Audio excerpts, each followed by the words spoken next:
Баршаңызға сәлем. Бүгін сіздермен өте дәмді оливье салатын дайындаймын. Міндетті түрде жасап көріңіздер. Бізге қажетті заттар: піскен сәбіз, тұздалған қияр, мұсылман шұжығы, картоп, жұмыртқа, горох. Міндетті түрде видеоны соңына дейін қарап, менің каналыма тіркеліп, жанындағы қоңырау жаны белгісін басып кетіңіз. Піскен картошканы 4 бұрыш етіп тураймыз. Мөлшерін өз қалауыңызша алсаңыздар болады.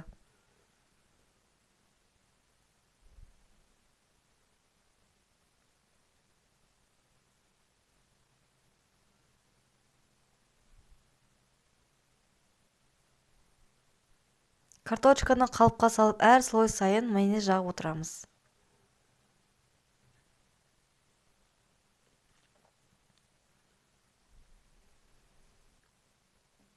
Сосын піскен сәбізді 4 бұрыш етіп тураймыз. Туралған сәбізді қалыпқа саламыз.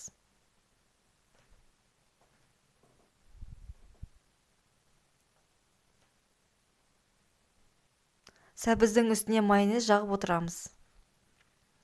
Консервіленген горохты саламыз, үстіне майонез жағамыз. Мұсылман шұжығын 4 бұрыш етіп тураймыз. Өз қалауыңызша қарай піскен ет қоссаңыз да болады. Шұжықты қалыпқа салып, үстіне майонез жағамыз. Тұздалған қиярды 4 бұрыш етіп тураймыз.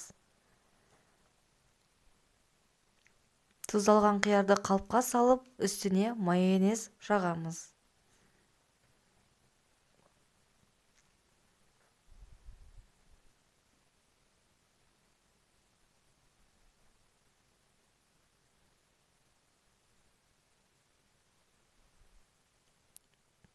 Піскен жұмыртқаны 4 бұрыш етіп тураймыз.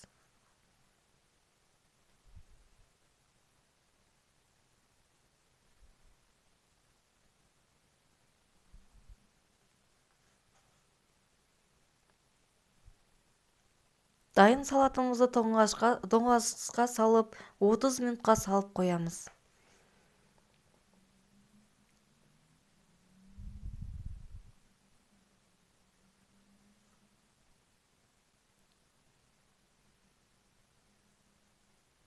Салатымыз дайын, ас болсын. Сіздермен болған Ардақ.